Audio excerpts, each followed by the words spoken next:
Good morning students.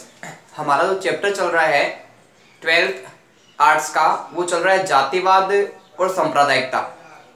जातिवाद और सांप्रदायिकता के अंतर्गत आज हम अध्ययन करेंगे जो सांप्रदायिकता है उसके प्रभाव है वो प्रमुख रूप से, यानी उसके कारण कौन कौन से हैं उनको समझने का प्रयास करेंगे। सांप्रदायिकता का हमने अर्थ की बात की थी कि समाज में जो लोग रहते हैं उनकी भाषा, उनकी धर्म, उनकी संस्कृति, उनकी रीति रिवाज, उनके रहन सहन, उनके खान पान अलग होते हैं और ये सब अलग होने के कारण वो अपने आप को अलग समझ लेते हैं।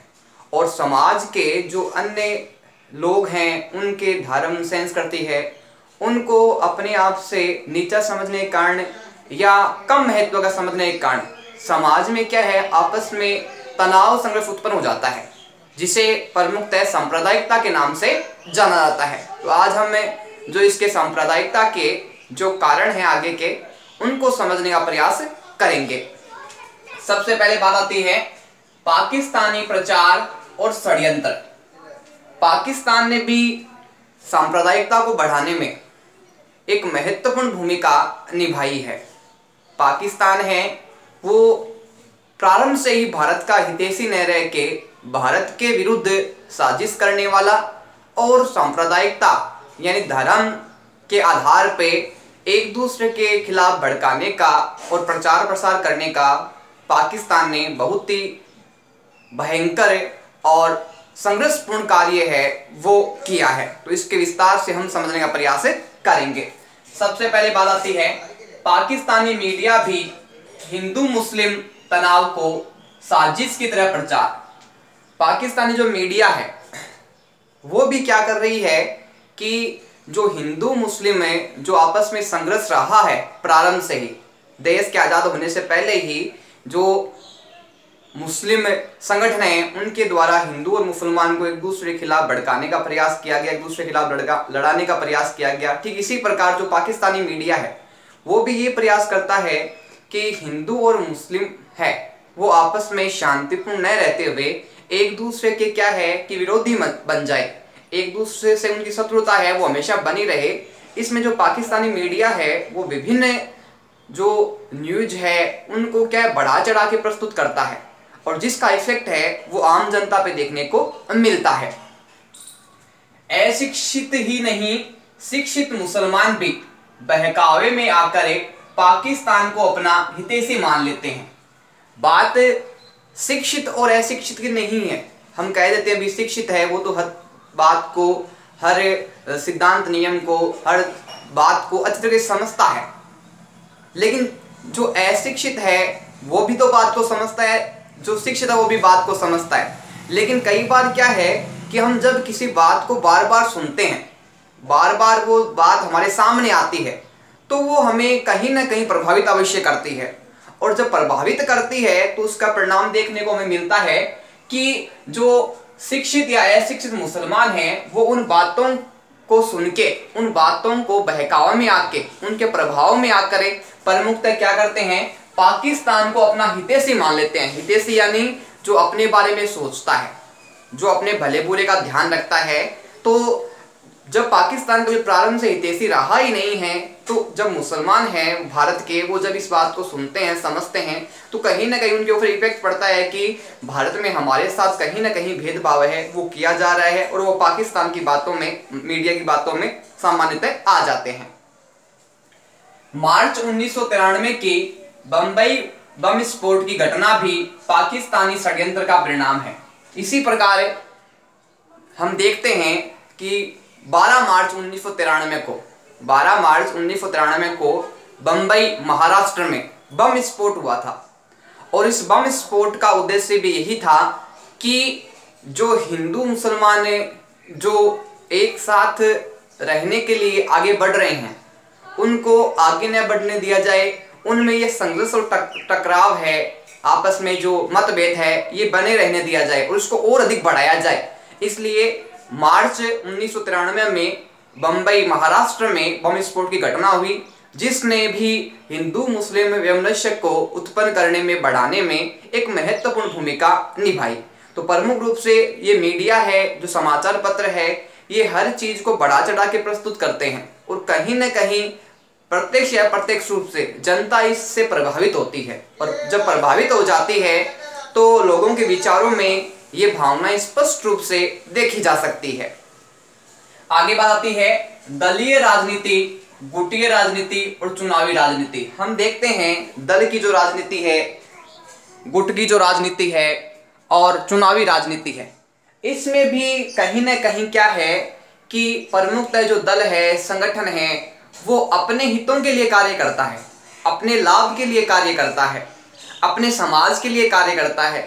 तो ये भी कहीं ना कहीं क्या है कि समाज में तनाव उत्पन्न करने वाला होता है, क्योंकि एक वर्ग है वो तो बहुत अधिक आगे बढ़ रहा है, जबकि एक वर्ग ऐसा, समूह ऐसा है जो काफी मतलब पिछड़ा हुआ है। तो स्वाभाविक बात है उनमें तनाव और संघर्ष उत्पन्न होगा। इस समझने इसका प्रयास करते हैं। राजनीतिक दलों की संकुचित दलीय हितों की राजनीति जिम्मेदार है। राजनीतिक दल है वो हमने पहले भी बात की थी, राजनीतिक दल हो चाहे वर्ग हो चाहे समूह हो, उनकी एक कॉमन विशेषता है, वो समानता देखी जा सकती है कि जिस दल में लोगों के विचार, उनके उद्देश्य, उनके लक्ष्य, उनके भावनाएं, उनके लाभ एक जैसे होते हैं, ऐसे व्यक्ति एक दल में संगठित हो जाते हैं और ये अपने उद्देश्यों के लिए प्रयास करते हैं। यहाँ बात आई संकुचित, यानी सिर्फ अपने लाभ के लिए, अपने हितों की पूर्ति के लिए ये प्रयास करते हैं, न कि देश और समाज के विकास के लिए प्रयास करते हैं। तो इसमें बात आई कि राजनीतिक दलों की संकुचित, यानी सिर्फ अपने ही जो दल समूह है, दल है, उनके लाभ के लिए कार्य करना। संकुचित यानी सीमित मात्रा में, सीमित क्षेत्र के ध्यान में रखते हुए। इसके लिए दलीय हितों की जो राजनीति है, जो अपने अपने लाभ के लिए कार्य करती है, ये भी जिम्मेदार है सांप्रदायिकता को बढ़ाने में रही है। आगे बात आती है राजनीतिक दल अपने स्वार्थ के लिए सांप्रदायिक वैमनस्य को बढ़ाने का प्रयास करते हैं। हम देखते हैं कि ये राजनीतिक दल है, ये किस उद्देश्य को लेके संगठित होते हैं। प्रारंभ में हम बात करें, जब देश आजाद हुआ था तो हमारे देश में जो दलों की संख्या है वो बहुत कम थी, लेकिन हम वर्तमान समय में बात करें तो धीरे धीरे दलों की संख्या बढ़ रही है। दलों की संख्या बढ़ने का प्रमुख कारण क्या है कि लोग जो अपने उद्देश्य हैं, जो लक्ष्य हैं, जो विकास है, उसको चाहते हैं और उसके लिए वो एक दल या संगठन में एकत्रित हो जाते हैं और सरकार पर प्रभाव डाल के अपने लक्ष्यों और उद्देश्यों को प्राप्त करने के लिए कार्य करते हैं। 1950 से लेकर अब तक जितने भी दंगे हुए दलीय व गुटीय राजनीति के कारण हुए। अब बात आती है कि देश आजाद होने के बाद से लेके और हम अब तक की बात करें तो बहुत सारे दंगे हैं, फसाद हैं, वो समय समय पे हुए हैं और देखने को मिलते हैं कि इन दंगों के पीछे, इन हमलों के पीछे, इन आक्रमण के पीछे प्रमुख उद्देश्य क्या होता है?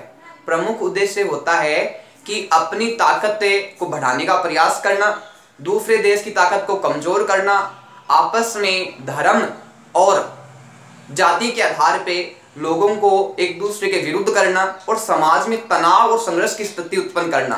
तो जो अन्य जो देश हैं वो चाहते हैं कि जो भारत देश है वो आगे नहीं बढ़े और उसमें जाति और धर्म के नाम पे ही लोग हैं आपस में लड़ाई झगड़ा करते रहे, जिससे ये देश प्रगति नहीं कर पाए। बात आती है तुष्टीकरण की नीति। तुष्टीकरण की नीति क्या है और इससे किसको बेनिफिट मिलता है और इससे समाज में कौन सी जो असामाजिक गतिविधियां हैं या भेदभाव है उत्पन्न होता है, इसको समझने का प्रयास करते हैं। सबसे पहले बात आती है तुष्टीकरण राजनीति की वह शैली है जिसमें किसी आक्रामक शक्ति से सीधे संघर्ष से बचने के लिए, आक्रामक शक्ति यानी जो अधिक शक्तिशाली है, जो संख्या में अधिक है और अगर हम उसकी बात नहीं मानेंगे तो हमें क्या है, वोट नहीं मिलेंगे और वो हमारा समय समय पे विरोध करेंगे। तो यहाँ कहने का मतलब है जिससे किसी आक्रामक शक्ति से सीधे संघर्ष से बचने के लिए, यानी जो राजनीतिक दल है वो उन दलों से, समूह से, जातियों से बचने का प्रयास करते जो संख्या में अधिक है और जो उनके विरोध में क्या है खड़े हो सकते हैं, उनके लिए प्रमुख रूप से उनको वोट शब्द समय होगा चुनाव का तो उनको वोट नहीं देंगे और इसके साथ साथ क्या है कि अगर उनके हितों की पूर्ति नहीं की तो ये उनके खिलाफ खड़े हो जाएंगे। तो इसमें बात आई कि जिसमें किसी आक्रामक शक्ति से सीधे संघर्ष से बचने के लिए विभिन्न प्रकार की रियायतें दी जाती है। रियायतों का मतलब होता है छूट देना या विशेष सुरक्षा प्रदान करना। तो विभिन्न राजनीतिक दल है वो जो संख्या में जातियां अधिक है, जिनके वोट अधिक है और जो राजनीतिक दलों पे या सरकार पे दबाव डालते हैं, ऐसी जातियों से समूह से क्या ये राजनीतिक दल है या सरकार है वो पर्याप्त रूप से दबने का प्रयास करती है और उनके हितों को मानती है, ताकि ये उनके रास्ते में, उनके मार्ग में जब चुनाव हो या अन्य कोई कार्य हो तो उनकी आलोचना नहीं करे, उनकी कमियां नहीं निकाले, उनका समर्थन करे, इसलिए इनको विशेष छूट दी जाती है। ये होती है तुष्टिकरण की नीति। आगे बात आती है, सरकार वर्ग विशेष के वोटों के लिए उनके अनुचित उचित मांगों को मान लेती है। सरकार क्या करती है कि सरकार को जब लगता है कि ये समूह है या दल या जाति के लोग उनके विरुद्ध कार्य कर सकते हैं, उनकी आलोचना कर सकते हैं, उनके वोटों को तोड़ सकते हैं, उनको वोट नहीं देंगे, ऐसी स्थिति में सरकार है वो क्या करती है कि ये जो वर्ग विशेष है उनके जो मांग होती है, जो हित होते हैं, जो ये सरकार के समक्ष रखते हैं, उनको मान लेती है। अब सरकार उनकी कई बार उन मांगों को मान लेती है जो अनुचित भी होती है। उचित मांगे माने वहां तक कोई दिक्कत नहीं, किसी प्रकार का भेदभाव उत्पन्न नहीं होता, लेकिन जब अनुचित मांगे हैं वो सरकार उनकी मांग लेती है तो फिर समाज में क्या है कि जो संघर्ष है, वैमनस्य है, भेदभाव की स्थिति है वो उत्पन्न हो जाती है। विभिन्न संप्रदायों में आपसी तनाव पैदा करती है। अब विभिन्न संप्रदाय हैं, विभिन्न संगठन हैं, उसमें संघर्ष कैसे उत्पन्न होता है? जब सरकार एक वर्ग की मांगे तो मान लेती है और सरकार किसी दूसरे वर्ग की मांगे नहीं मानती, तो स्वाभाविक बात है जिस वर्ग की बात मान ली जाएगी वो तो सरकार का समर्थन करेगा और जिस वर्ग या समूह की बात सरकार ने नहीं मानी वो सरकार का विरोध करेगा। तो ऐसी स्थिति में क्या होता है कि एक वर्ग की मांग मानी गई, दूसरे वर्ग की मांग नहीं मानी गई, तो समाज में तनाव उत्पन्न होगा, सरकार के विरुद्ध में लोग आलोचना करेंगे, रैलियां निकालेंगे, प्रदर्शन करेंगे, तो समाज में क्या तनाव और संघर्ष की स्थिति उत्पन्न हो जाएगी। सरकार का उद्देश्य होता है सभी धर्मों वर्गों को समान रखना और किसी को विशेष लाभ नहीं देना, ताकि समाज में संघर्ष है, वैमनस्य है, भेदभाव है उत्पन्न नहीं हो। आगे बात आती है वोट बैंक की राजनीति। वर्तमान समय में हम देखते हैं कि वोट बैंक की राजनीति है वो सरकार को सबसे अधिक प्रभावित करती है, तो इसको विस्तार से समझने का प्रयास करते हैं। सबसे पहले बात आती है वोट बैंक से संबंध समाज के उस वर्ग का है जो चुनाव में किसी भी राजनीतिक पार्टी को जिताने में एक बड़ा योगदान देते हैं। जब चुनाव होते हैं किसी भी राजनीतिक पार्टी के, तो उसमें कोई दल या वर्ग है वो किसी एक पार्टी को जिताने में या उसके समर्थन में अपना पूरा है वो सपोर्ट करता है और उसको जिताने के लिए हर एक संभव प्रयास करता है, तो उससे वोट बैंक की राजनीति कहा जाती है। यानी जब कोई राजनीतिक दल है वो चुनाव में खड़ा होता है, उसके सपोर्ट के लिए कोई समूह या दल है वो पूर्णतः उनका सहयोग करता है, समर्थन करता है और एक तरफा उनको वोट देता है, और इसको प्रमुखतः क्या कहा जाएगा? वोट बैंक की राजनीति कहा जाएगा। अब वो समूह या दल उनको एक तरफा वोट क्यों देता है कि वह पार्टी उसकी मांगों को मानती है, उसका समर्थन करती है और उसके हितों की पूर्ति के लिए तत्पर रहती है। ऐसी स्थिति में देखने को मिलता है। जब वर्ग विशेष को अन्य की अपेक्षा कुछ विशेष दिया जाता है तो समाज में तनाव पैदा होता है। हम देखते हैं कि जब एक वर्ग के हित को तो पूर्ति कर दिया गया और दूसरे वर्ग के हितों की पूर्ति नहीं की गई, ऐसी स्थिति में हम देखते हैं कि जिस वर्ग को कुछ नहीं मिला या कम लाभ मिला, वो समाज में क्या है कि अन्य दल को अधिक लाभ मिल गया। इस कारण क्या उसके मन में भेदभाव की स्थिति उत्पन्न हो जाती है कि सरकार है वो हमारे साथ भेदभाव कर रही है। तो ऐसी स्थिति में क्या तनाव और संघर्ष देखने को मिलता है। आगे बात करें विदेशी धन की। सांप्रदायिकता को बढ़ाने में विदेशी धन का भी बहुत महत्वपूर्ण योगदान रहा है। सबसे पहले बात आती है तेल की आय से संपन्न खाड़ी देशों से मुस्लिम संगठनों और यूरोपीय देशों से ईसाई संगठनों को भी भारी मात्रा में धन प्राप्त होता है। कुछ देश है वो देशों में, भारत देश है, उनमें साम्राज्यता बढ़ाने के लिए आर्थिक रूप से धन है वो दूसरे देशों में भेजते हैं, ताकि वो यहाँ पे क्या है कि धर्म, जाति, वर्ग के आधार पर भेदभाव उत्पन्न कर सके। और इनमें प्रमुखतः कौन से देश हैं? खाड़ी और यूरोपीय देश आते हैं। अब बताते हैं खाड़ी और यूरोपीय देशों में प्रमुखतः कौन कौन से देश आते हैं, तो ध्यान रखना। खाड़ी देशों में Bahrain, Kuwait, Oman, Qatar, Saudi Arabia आते हैं। कौन कौन से आते हैं? Bahrain, Kuwait, Oman, Qatar, Saudi Arabia आते हैं। जबकि बात करें यूरोपीय देशों की तो अल्बानिया, ऑस्ट्रिया, बेल्जियम ये यूरोपीय देशों में देखने को मिलते हैं। और इनका प्रमुख उद्देश्य क्या होता है? धन का उपयोग सांप्रदायिकता व धर्म परिवर्तन पर खर्च। ये धन का खर्च है, ये आर्थिक विकास में, समाज के विकास में, देश के विकास में खर्च न करके ये प्रमुख रूप से जो धन खर्च करते हैं वो सांप्रदायिकता को बढ़ाने में खर्च करते हैं, समाज में तनाव उत्पन्न हो इसलिए खर्च करते हैं, और अधिक से अधिक जो धर्म परिवर्तन हो और लोग उनके धर्म से जुड़े, इस प्रयास में वो अधिक से अधिक धन है वो हर जगह खर्च करते हैं, जिसके परिणाम वर्तमान समय में हमें देखने को मिल रहे हैं।